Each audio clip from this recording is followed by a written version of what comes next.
بسم الله الرحمن الرحیم. در خدمت سرکار خانم دکتر پوریا محمدی هستیم، روانشناس. خانم محمدی، من خاطرم هستش که چند سال پیش وقتی دانشجوی دکترا بودیم توی ارائه یکی از درس‌ها شما ارائه اوتیسم رو داشتید. اونجا خاطرم هستش که وقتی که موضوع اوتیسم رو مطرح کردید هم ما و هم بقیه بچه‌ها خیلی تحت تاثیر قرار گرفتیم. در انتهای ارائه شما فرمودید که دخترتون اوتیسم داره و اون در واقع حسی که توی ارائه داشتید رو در واقع ما درک کردیم که چرا اگر از دل صحبت میکنیم. من خواهشم این هستش که اول برای اینکه در واقع بیننده ها شنونده ها در جریان در واقع این بیماری باشن یه مقدار از نشانه ها بگید، از اینکه در واقع کی شک کردید به اینکه بچه احتمالاً اوتیسم داره و بعد در ادامه خواهشم این هستش که بگید اتفاقاتی که افتاد، کارهایی که کردید و چیزی که در واقع الان بعد از 20 و چند سال اتفاق افتاده اینو برامون بگید. خیلی ممنونم. شما حافظه خیلی خوبی دارین که اون ارائهاتون مونده و مرسی، ممنونم که منو دعوت کردی.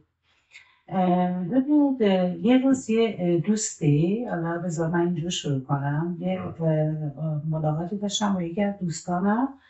این دوستم یه کتابی رو به من داد و به من گفتش که این کتاب رو ببر بخون، فصل اولش رو حتما بخون. برام خیلی جالب بود که چرا تاکید داره که فصل اول این کتاب رو بخونم. برداشتم کتاب رو بردم خونه و شروع کردم خوندنش و جالب اینجا بود آقای دکتر که این کتاب، این فصل از کتاب دقیقاً انگار زندگی منو نوشته بود.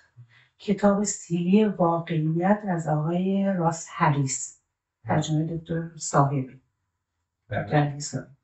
یعنی من انگار که برگشتم به اون زمانی که تازه وارد دانشگاه شده بودم، بعدش که ازدواج کردم، بچه دار شدم و اون اتفاقایی که برای اون نویسنده اون کتاب افتاده بود دقیقاً اتفاقی بود که بعداً برای من افتاد. یعنی همه چی داشت خوب پیش میرفت، ازدواج خوبی کرده بودم و کسی که دوستش داشتم، بعد تحصیلات توی دانشگاه خیلی عالی، درجه رشته خیلی خوب و هزاران آرزو برای تولد فرزندم و نقشه هایی که تو ذهنم بود براش که بعد از به دنیا اومدنش میخواستم خب اونا یکی عملی بشه و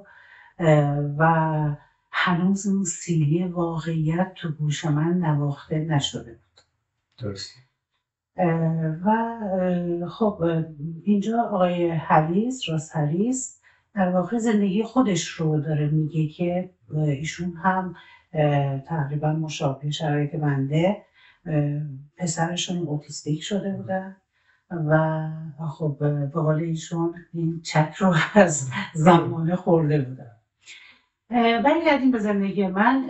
خب ببینید من دخترم وقتی متولد شد، خب چون هی با اون جزوه نوزادانم مقایسه میکردم، هر ماه که از عمر بچه میگذشت میرفتم چک میکردم ببینم که آیا این توانمندی ها رو توی این ماه از زندگیش کسب کرده و خیالم راحت میکردم. بچه اولم بود.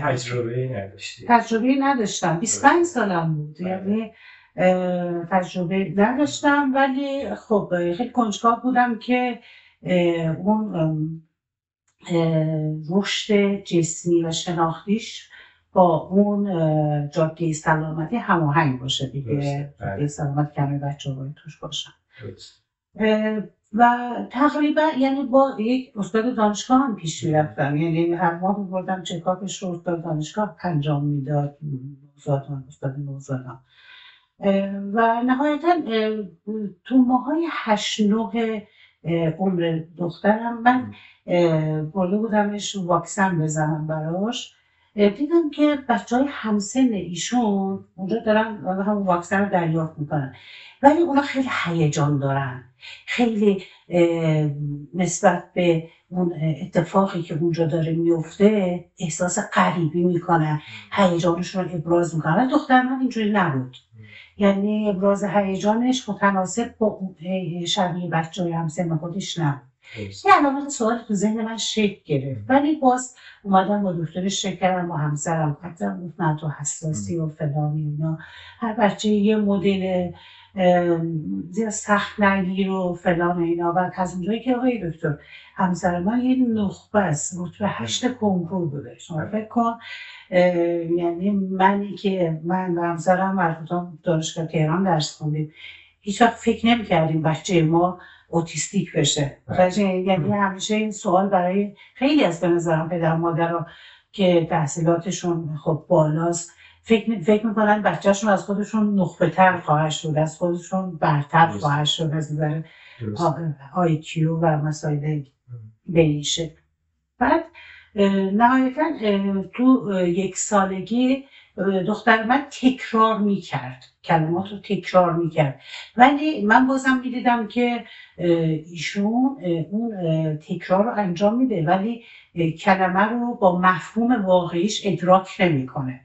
یعنی فقط داشت به قول ما روانشناسا اکوللیا میکرد، یعنی هرچی مثل توتی شما هرچی میگفتی همون رو برای تکرار میکرد بدون اینکه درکی توش باشه. بعد باز من با دکترها چک میکردم، گفتن نه طبیعیه، بعضی بچه‌ها این شکلی هم بعداً درست میشه، ادراک بعد اصلاح میشه و اینا. بعد نهایتاً من از تهران به خاطر کار همسرم مهاجرت کردیم رفتیم قزوین، اونجا مدیری کارخونه شد و ما رفتیم اونجا و بعد دخترم 1 سال و نیمش بود تقریبا. من پارک برده بودم دیدم که با بچه‌ها اصلا تعامل نداره، یعنی بچه‌ها میان و هم گیر میدن بازی میکنن ولی ایشون این شکلی نیست دیگه. باز این علامت سوال خیلی تو ذهن من شکل. البته اینو بگم برای خود من جالب بود که بچه 1.5 ساله اکوللیا میکرد، کلمات تکرار میکرد و از طرفی ما رو گیج میکرد، چون بعضی چیزا مثلا تابلوی بانک ها رو میخوند از کودکی، یعنی حافظه دیداری این بچه خیلی قوی بود و اینو بعضیا به نخبه بودنش ارتباط میدادن که ببین بچه‌ای که تو این سنه میتونه، در حالی که این حافظه دیداری و اون تبلیغاتی که توی تلویزیون میشد با هم انطباق میداد و توجهش به این شکل بود به مسائل. خلاصه ما تو شرایط پیچیده و گنگی بود برای من که متاسفانه یا خوشبختانه من بچه دومم باردار شدم بدون که خب شرایط رو خیلی لحاظ بکنم و از طرفی خب دخترم هم نگرانش بودم و احساس میکردم که باید برم از یک کسی که متخصصه بپرسم که آیا واقعا این روندی که داره پیش میره. خیلی زود من متوجه شدم، اینو میخوام بگم زودتر از حتی همسرم، زودتر از حتی کارشناسایی که باشون صحبت میکنم میبینم که خیلی دیر معمولا خانواده تشخیص میدن. و خلاصه هیچی، من اونجا رفتم یه پزشک روانپزشکی بودن باشون صحبت کردم، ایشون گفتن احتمال داره که دختر شما مبتلا به اوتیسم باشه. درسته. و خب اوتیسم نشانهایی داره که خب یه سری از نشانهاش که یه سگانه، یه تریاد وجود داره از نظر سبب شناسی و آسیب شناسی، نقص در تعامل، نقص در ارتباط، نقص در انعطاف پذیری و خیال پردازی. خب اینا در حد کلمه است ما داریم میگیم، لغت داریم میگیم، ولی خودشون یه گستره بسیار وسیع و بزرگی هستن که اصلا انسان رو معنی میکنه. یادم اگه نتونه ارتباط برقرار بکنه، اگه نتونه تعامل داشته باشه با اطرافیان، با خانواده، با افراد دیگه، اصلا نه یاد میگیره، نه میتونه تو اجتماع فعال باشه، نتونه انعطاف داشته باشه نسبت به خیلی از مسائل و چالش‌هایی که داره تو زندگی و مسائل دیگه. یعنی اوتیسم یک مقوله بسیار بسیار بسیار پیچیده و تو تمام زمینه‌ها، تمام جنبه‌های زندگی بچه رو درگیر می‌کنه. و اونجا دکتر به من گفتش که باید براش دقیقاً چیزی که به من اون موقع گفت براش باید هالوپریدول تجویز کنم. من اصلا نمی‌دونستم هالوپریدول یعنی چی. اومدم خونه و رفتم یه کتاب داروشناسی داشتم باز کردم و هالوپریدول خوندم، دیدم بابا این اصلا یه دارویی که برای سایکوز و نمی‌دونم این چیزا بیشتر استفاده میشه و حالم خیلی بد شد. اتفاقا اون روز ما مهمون هم داشتیم تو خونه و من به همسرم صدا کردم، بهش گفتم که یه چنین چیزی هستش و اینا و حالم خیلی بد بود اون روز. یعنی خبر شنیدم و دکتر به من گفت که خب این عادی نیست و این نرمال نخواهد شد، حرف نخواهد زد، شاید همینجوری تکرار کنه چیزها. و یعنی انگار که مثلا دنیا سر من خراب شد. یعنی اون لحظه میخواستم فقط بمیرم، یعنی زمین باز بشه من فرو برم و تموم بشه. یعنی تمام اون آرزوها، تمام اون چیزایی که داشتم، خوشبختی که توش داشتم، دست و پا می‌زدم با همسر ایدئال خودم، زندگی خوبی که داشتم، همه چی برای من دیگه رنگ و ارزش رو اون لحظه از دست داد. من میخوام چیکار کنم با یه بچه‌ای که نه حرف خواهد زد، نه ارتباط برقرار خواهد کرد، نه تعامل میتونه برقرار کنه، نه اصلا آیندهش معلومه چیه، اصلا چی خواهد شد. و یه اسمی عجیب غریب، من تا اون لحظه با وجود که خودم تو گروه پزشکی بودم اسم کلمه اوتیسم رو نشنیده بودم، اصلا نمیدونستم یعنی چی. و من یک شبانه روز خودم رو توی اتاق حبس کردم. یعنی از اتاق نیومدم بیرون و نمیدونم الان شاید بغضم بگیره گریه کنم ولی سعی کنم کنترل کنم خودم. خیلی لحظه وحشتناکی بود. یه بچه‌ای که نمیتونی باهاش ارتباط برقرار کنی، نه به توجه میکنه، اسمش رو صدا میزنی اصلا بر نمیگرده نگاه کنه، صداش میزنی با خودش داره هی تکرار میکنه کلمات متفرقه که میشنوه از تلویزیون. تبلیغات تلویزیون خیلی دوست داره، بیقراره، شبا خوابش خوب نیست. یعنی تو اون شیطنت و اون هیجان یک کودک 1.5 ساله رو ازش اصلا دریافت نمی‌کنی. و واقعا به نظرم مثلا انگار یک کلاف در هم پیچیده خیلی عجیب و غریب رو گذاشتن جلوت که چندین رنگه. بهت میگن سرش رو پیدا کن، سر کلاف رو پیدا کن. و واقعا پیچیده است، تو نمیدونی از کدوم رنگ باید بری این کلاف سرش رو پیدا کن. من یه ذره بکنم.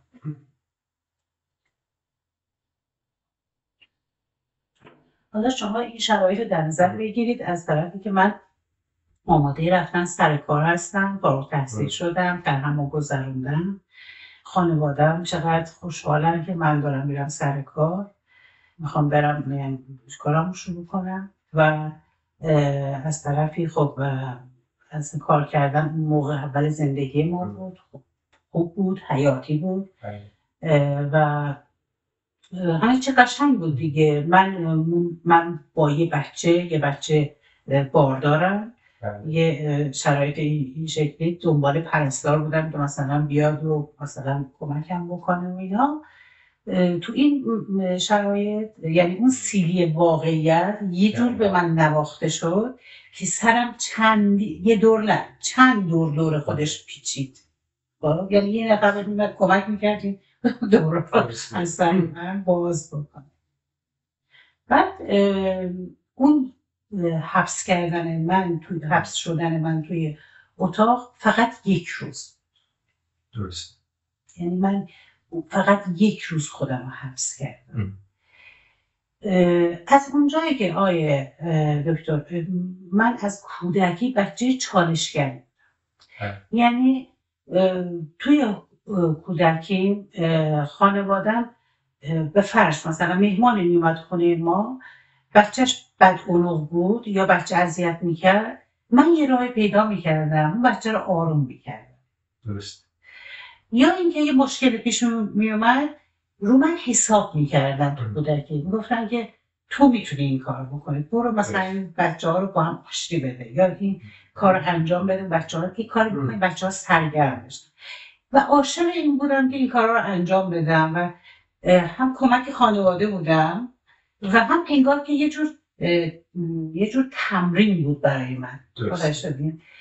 تو اون حبسی که خودم رو کردم یه روز تو اتاق، داشتم با خودم فکر میکردم که من باید چی کار کنم، واقعا من باید چی کار کنم. من باید زندگیمو، این زندگی که تازه درست کردم، این شرایطی که الان فراهم شده، همسرم، خودم، جوونی، من باید اینو رهاش کنم، یه دفعه راحت بشم، بذارم کنار، یا اینکه این فکرمو عوض کنم و بگم که این یه چالش جدیه، یه مشکل عجیب غریبیه که به وجود اومده و من باید صبوری به خرج بدم. یعنی باور کنم دقیقا این فکر رو میکردم. همسرم رو صدا کردم، باهاش صحبت کردم، گفتم که چی کار کنیم، واقعا چی کار کنیم. ایشون خیلی آدم صبوری هستن و گفت که خیلی عجله نکن. دقیقا میگفت، گفت عزیزم گذشت زمان خیلی از مسائل رو حل میکنه. خب به من گفت که میدونی دیگه زندگی میگم پستی بلند داره، بالا پایین داره، سختی داره. خب این یه چالشه برای ما ایجاد شده. درسته. بیا با هم دیگه سعی بکنیم این مشکل رو بهش راه پیدا کنیم. حتما یه راهی وجود داره. شما فکر کنید مثلا 27 سال پیش ما تو این مرحله بودیم و چون اصلا اون موقع نه اینترنتی بود، نه مثلا اینجوری بود که اوتیسم رو بشناسن. همین الانش هم ما خیلی مشکل داریم تو این زمینه، تو آموزشش، تو تریتمنتش، درمانش مشکل داریم. اون موقع ببینید، حالا شما فکر کنید که چه خبر بود. بعد حالا ما اگه تهران بودیم باز به نظر من مثلا برای من خیلی بهتر بود دسترسی به جاهایی که درمان اوتیسم یا اختلالات از این دست رو انجام میدادن، شاید بیشتر بود. ولی تو قزوین شما فکر کن مثلا برای خیلی سخت بود. همسرم هم تازه از خارج از قزوین به یک کارخونه کار می‌کرد، یعنی تمام روزش وقتش رو اختصاص می‌داد به کارش. تازه هم رفته بودیم.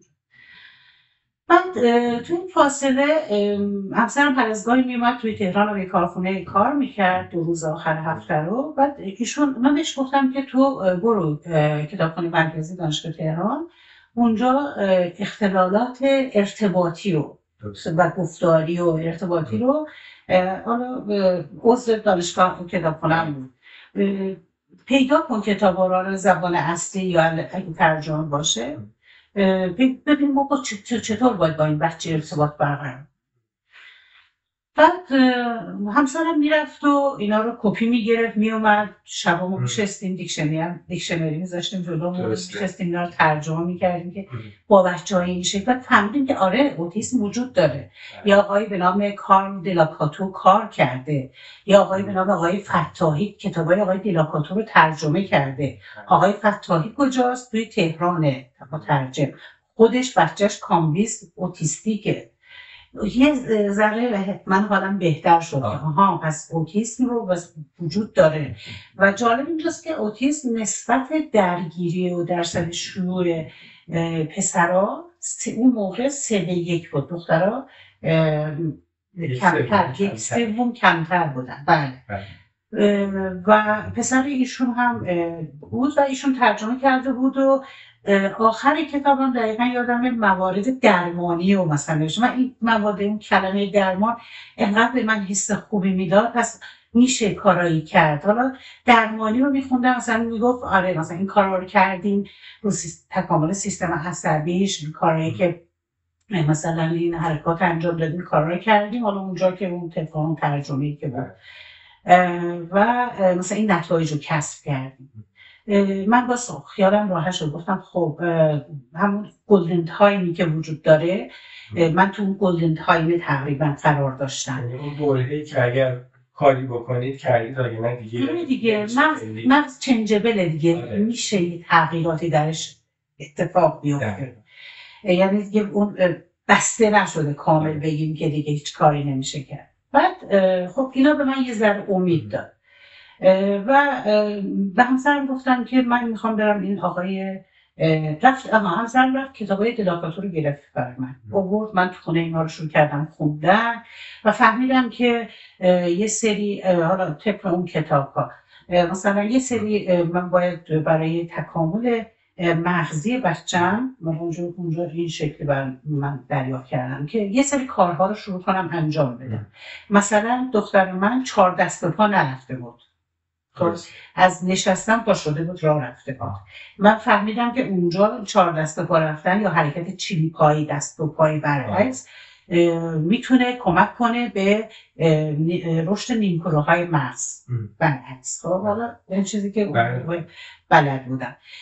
من 12 تا صندلی میز ناهارخوری رو میچیدم و ایشون رو مجبور میکردم از اون زیر صندلی ها حرکت چیلی پایی رو دقیقاً. یعنی کار اول من صبح که پا میشدم اولین کارم بود صبحونه بخورم، دوم دیگه خونه هر شرایطی داشت مهم نبود برام. این کار انجام میدادم که ایشون این حرکت رو انجام بده و مجبورش میکردم که بارها این کار انجام بده. یعنی که بعدم فهمیدم که خب یه مشکلات حسی وجود داره، یه بیش حسی یا یه کم حسی های وجود، یعنی این حس های بچه ها اون موقع طبق کتابایی که میخوندم فهمیدم که این اینتگریشن بین حواس اتفاق نمیفته، یک پارچگی اتفاق نمیفته. یعنی اینی که الان من دارم باشون صحبت میکنم و یه رفتار نورمال دارم برای اینکه 5 حس من هماهنگم با هم در این آوتپوتی که به وجود میاد و این یه رفتار نرمال رو معنی میده. ولی اگه هر کدوم از حواس من ساز خودش رو بزنه این اتفاق نمیفته. یعنی یک پارچگی تو این بچه ها شکل یعنی ایجاد نمیشه. این حالت رو باید ایجاد بکنیم. خب اینم باز یه فیدبکی بود که من از این کتاب و اینا گرفتم و شروع کردم یه کاری تو این زمینه. حتی مدل راه رفتن این بچه ها، اون نداشتن تعادل خوب یا نداشتن مهارت های ظریف توی حرکاتشون باز حاکی از این بود که حس های عمقیشون، اون وستیبولار و اون شرایط دهلیزیشون، تعادلشون اینا مشکل داره. یعنی رو اینا هم باید کار بشه، اون حس های عمقی هم باید فعال بشه و با حس های دیگه یک پارچه بشه. این به تدریج داشتم یاد میگرفتم و از طرفی هم خب هم مثلا خانواده‌ام صحبت میکردم، میگفتن که چی شد که مثلا کارتو شروع میکنی که میخواد بری سر کار و فلان و اینا. گفتم خب باشه الان به زودی مثلا این کار میکنم. اصلا هم نمیگفتم که چنین مشکلی، اونا مثلا قبول نمیکردن. حتی اگه من میگفتم که مثلا دخترم یه چنین مشکلی داره اونا نمیپذیرفتن، میگفتن آقا تو اشتباه میکنی، چون خونه شما کسی نمیاد میره، حرفی نمیزنین زیاد، اون بچه کسی نیست که باش صحبت کنه. به خاطر اینه این خوب میشه. اگه میشه مثلا پدر و مادر این شکلی داشته باشه مثلا و بچه حرف نزنه، اصلا باور نمیکرد. خلاصه من حالا تو این گیرودار بودم دیگه، هم خودم با خودم هم با خانواده‌ام، اطرافیان خودتون میدونید دیگه چه شکلیه انتظاراتی که دارم و از طرفی خب مشکل به این بزرگی یک شکافی توی واقعیت زندگی من افتاده که هر چی رو من بیارم این شکاف بخوام پر بکنم پر شدنی نیست، با هیچی پر نمیشه این شکاف و اصلا وسیله‌ای نیست برای پر کردن، راهی وجود نداره. می‌دونی یه موقعی همسرم به من میگه که تو معجزه کردی تو زندگی. میگم چی؟ میگه که تو همه بچه‌شون میبرن مدرسه، مشخصه ثبت نام میکنن، بچه میره درسشون میکنه. تو اول سنگلاخا رو جمع کردی، جاده رو صاف کردی، بعد آسفالتش کردی، بعد رفتی خودت مدرسه درست کردی، پارک درست کردی، همه چی رو خودت ساختی برای این بچه چون وجود نداشت راهی. و من با اجازهتون میخوام یه زنگی تفریحی ایجاد بکنم اونجا، اشکال نداره. رایم من یلدا شب دور از خورشید، باز پاییز شد و باد چرخید و هوس چو گیاهی ملموس رویید و درخت از این همه درد چو نگاهم خشکید. خب این صدا دخترم.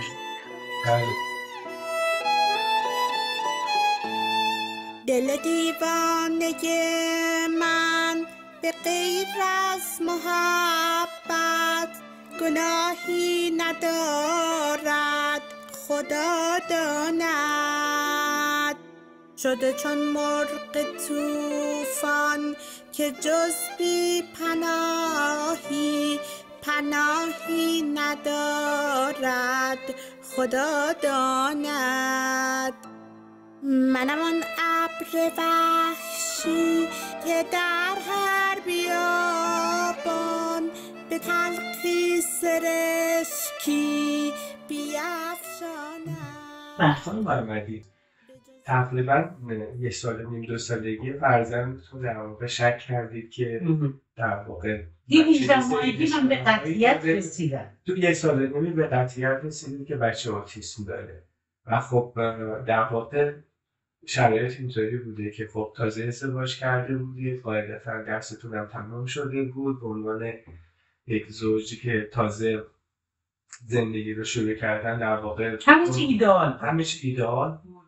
از اون طرف دنبال این بودید که خب پیشرفت بکنید، سر کار برید و بعد یک دفعه این سیری واقعیت به گوشتون نواخته شده. تشخیصی که داده بودن چی بود؟ یعنی خب ما میدونیم که اوتیسم طیف داره. دقیقاً چه تشخیصی برای دختر شما گذاشته بود؟ اون موقع اوتیسم یک تشخیص منفرد بود. یعنی الان طبق DSM-5 اسم مجموعی از اختلالات اومده تو یه طیفی اسپکترومی شده اختلالات طیف اوتیسم. یعنی اون موقع تشخیص رو اوتیسم گذاشتن. البته اینو بهتون بگم آقای که اون موقع خیلی از حتی روانپزشکا اوتیسم رو نمیشناختن. یعنی من با چند نفر حتی خیلی منو جواب کردن، گفتن اصلا ما نمیتونیم هیچ کاری بکنیم، چه گفتار درمانش. من پیش دکترای گفتار درمان رفتم، گفت من خیلی متاسفم. دقیقاً اینو به من گفت من هیچ کاری نمیتونم برای بچه شما بکنم. دقیقاً ایشون اونجا نشسته بود، دختر من اینجا واسطاده بود و داشت با میز و وسایل ایشون بازی میکرد و به من گفت که اصلا نمیشه با این بچه کار کرد، خیلی گنگ و پیچیده است. که من یعنی تشخیصشون این بودش که شرایط بچه شما یه جوریه که دیگه نمیشه با. بله ببینید خودتون اشراف دارید اوتیسم پیچیده ترین مدل اختلالات عصبی رشدیه در کودکان. حالا تو این اختلالات تو این طیف خب اسپرگر هست، سندروم رت هست، اختلال فروپاشدگی کودکان هست، خود اوتیسم هست و اختلال PDD و اینا هم تو این طیف میگنجه. منتها ببینید نظریه هایی در مورد بله من تشخیص اوتیسم گرفتم برای دخترم و خب افرادی بودن، نمیدونم حالا نام ببرم یا نه، افرادی بودن که رو اوتیسم گفتار درمانی بود کار کرده بود اوتیسم و من دنبال این بودم و مادرای یا خانواده‌هایی که بچه اوتیسم دارن در اولین چیزی که میاد تو ذهنشون که این بچه آخرش چی میخواد بشه. یعنی و اون بچه‌ای که باش کار شده برن اون بچه رو ببینن. آیا بچه‌ای که بزرگ شده اوتیسم بوده و باش کار شده به کجا رسیده. یعنی خب یه هر پدر مادر میخواد بدونه آخرش چی میخواد بشه. و خب من تشخیص اوتیسم رو گرفتم و یه بچه‌م بغلم بود، پسرم بغلم بود و دخترم هم که دستش رو گرفته بودم و 2 سال و 8 ماه با هم فاصله سنی دارن و با این اومدم برگشتم تهران دیگه. از قبل بعد از این مدتی برگشتم تهران که ادامه هم درمان دخترم رو انجام بدم و اطلاعات کسب کنم و فکر کردم اینجا بهتر میشه برام و این اتفاق هم افتاد. یعنی سعی کردم اینجا خیلی با افراد مختلفی سعی کردم ارتباط برقرار کنم و از هر کس سعی کردم. یعنی وقتی پیش کسی میرفتم گفتم من باید یه چیزی یاد بگیرم و برم. یعنی پیش خودم این بود که یه چیزی یاد بگیرم برم خودم اجرا کنم. اصلا به این فکر نمی‌کردم که کسی باید به من کمک کنه. من احساس می‌کردم که خودم متولی این کارم، چون من با این بچه دارم زندگی میکنم، میدونی. و حالا مسئله کارم هم که با همسرم صحبت کردم، بهش گفتم که من خودم میخوام رو بچم کار کنم و دیگه من نمیخوام کار کنم، اصلا میخوام کار رو کلم بذارم کنار.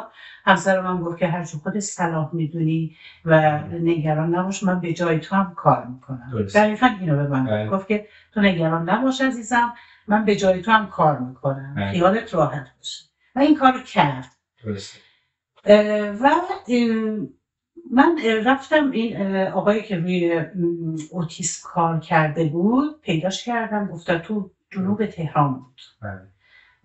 و ایشون بسیار آدم الان نیستن، تقریبا یک سال من تونستم باشون کار بکنم و ایشون رفتن کانادا بعدش. ولی تجربه های خیلی خوبی داشت، بسیار نظم داشت تو کارش، بسیار تو زمین باسواد بود و طوری که من رابطه‌ها از ایشون یاد گرفتم. تقریبا فهمیدم که باید از کجا این سر گره رو بردارم شروع کنم. فهمیدم که باید با این بچه از مفاهیم شروع کنم کار. یعنی شاه کلید این که من فهمیدم مسیر رو یعنی نمیدونستم باید چی کار کنم، کارهای مختلف میکردم ولی نمیدونستم این کارهایی که میکنم نتیجه داره، چی میخواد بشه. ولی وقتی فهمیدم که باید رو مفاهیم کار بکنم تقریبا برام باز شد که چی کار بکنم. بعد دیگه من واقعیتش رو بخواین آقای سنجرانی، من زندگیمو اومدم از نو پلن چیدم براش، یه پلنینگ مجدد کردم. یعنی من بودم، دخترم بود، پسرم بود، همسرم بود، اوتیسم بود. اوتیسم شد جزئی از اعضای خانواده و نتونستم یعنی حذفش کنم، نخواستم حذفش کنم. چون اگه میخواستی حذفش کنی، اگه میخواستی بذاریش کنار، همه چی به هم میریخت. مثل کسی که دیابت داره، میتونه دیابتش رو نسبت به دیابتش بی اهمیت بشه؟ نه. اگر نسبت به دیابتش بی اهمیت بشه یا میره تو کما یا بعضیش خراب میشه، اعضای ارگان‌های داخلیش صدمه میبینه و عمرش کوتاه میشه. ولی اگه مدیریت بکنه دیابتش رو، میتونه مثل یه فرد عادی عمر طبیعی داشته باشه. درسته؟ منم همین کاری کردم. الان اوتیسم خونه من زندگی میکنه. من بعضی وقتا میگم دیوار خونه منه، کف خونه منه. تو زندگی من با منه. و اوتیسم اومد و من پذیرفتمش. یعنی آقای راست هریس هم همینو میگه تو مسائلی که به این شکله، یعنی دیر یا زود همه ما اون سیلی واقعیت رو خواهیم چشید. یکی با فقدان همسرش، یکی با طلاق، چه میدونم، یکی با یه نوع بیماری، هر کدوم از ما.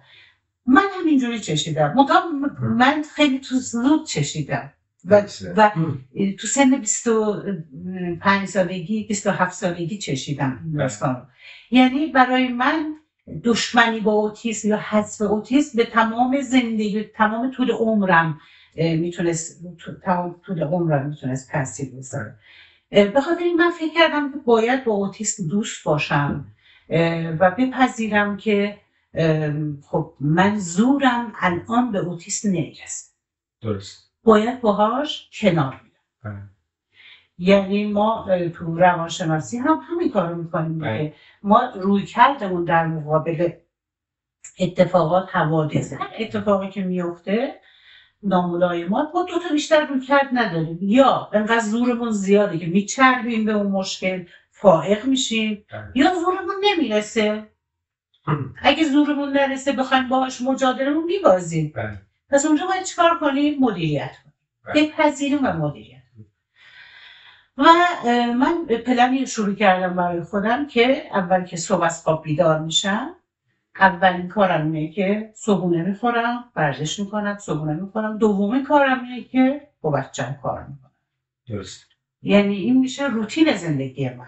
از منابع علمی استفاده میکنم، مطالب رو یاد میگیرم و اینا رو پیاده میکنم زندگی.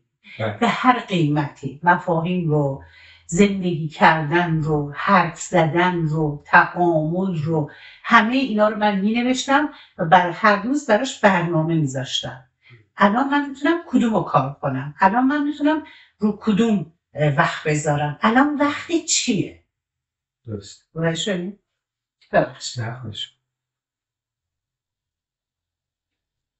مثنوی 70 من نه، 700 من نه، 7000 من کاغذ دارم. یعنی انقدر مطلب زیاده من نمیدونم از کجا باید بگم. و برنامه من اینجوری شروع شد که خب من میدیدم که دخترم از نظر حرکتی هم یه مقدار کنده.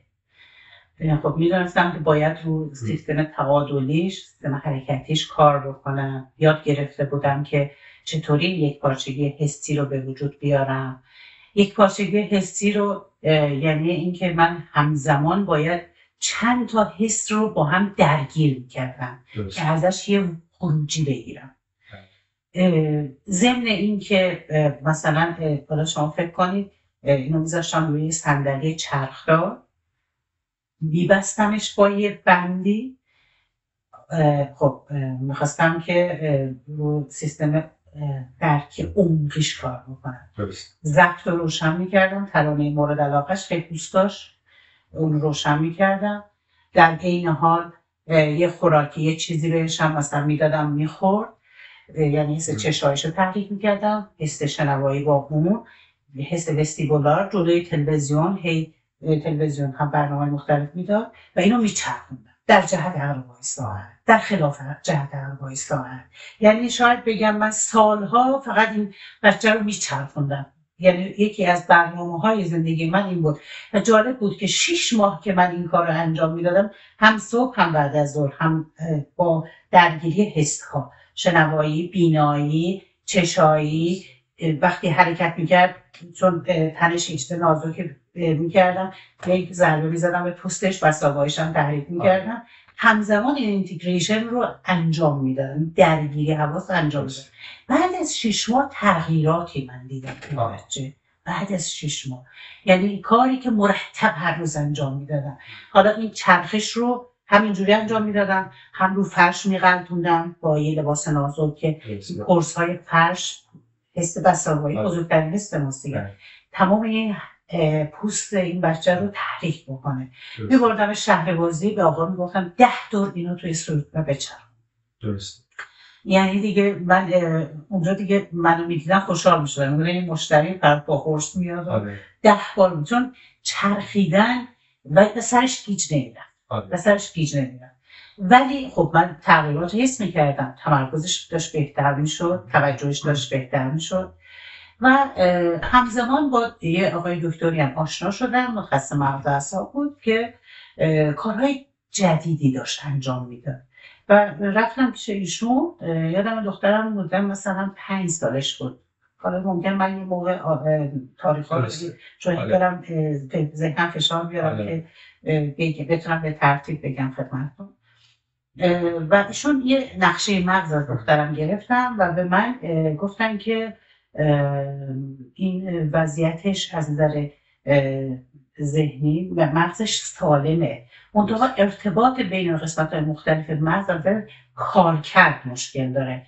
یعنی ساختمان مغز کاملا سالمه ولی ارتباط و اون عملکرد قسمت‌های مختلف که باید با هم دیگه تاثیر بیارن در واقع همون یه جوری یک پارچگی دیگه ایجاد نمیشه. و یه دارویی رو برای من شروع کردن، برای دخترم شروع کردن که کمک بکنه این اتفاق بیفته. و من خیلی خوشحال شدم، گفتم خب یه کمک دیگه اومد به سراغم و دیدم که و خیلی خوب بود، تاثیر داشت و همزمان من داشتم روی مفاهیم کار میکردم دیگه. مفاهیم چه عرض کنم خدمتتون، مثلا پیش خودم اینجوری حس میکردم که هر چیزی رو که یعنی یه نکته کلیدی که اگه من بخوام بگم اینه که افرادی که خانواده هایی که بچه اوتیستیک دارن، اوتیسمی دارن، باید رو علایق بچه هاشون خیلی ریز بشن، چون اون علایق در واقع ابزار کارشونه. درست. یعنی شاه کلیده. وقتی شما میدونی بچه به یه چیزی علاقه داره، خب اون وسیله میتونه چی باشه؟ برای بچه‌ای که نه تعامل داره، نه ارتباط داره، نه توجه داره، نه حرف میزنه، فقط تو دنیای خودشه، ولی به چند تا چیز فقط تو این دنیای ما علاقمند نشون میده. شما اون وسیله ها، اون ابزارها، اون علاقمندی ها میتونه ابزار کارت باشه که بتونی جهت بدی به این بچه، بتونی از اون استفاده کنی. همون در واقع یه جورایی مثل اون روش درمانی ABA دیگه، Apply Behavior Analysis. رستن از دامت نتوانم، محبوب زیبا، طاقت هجرت ندارم، محبوب زیبا. با ما چه کردی جز جفا، محبوب زیبا.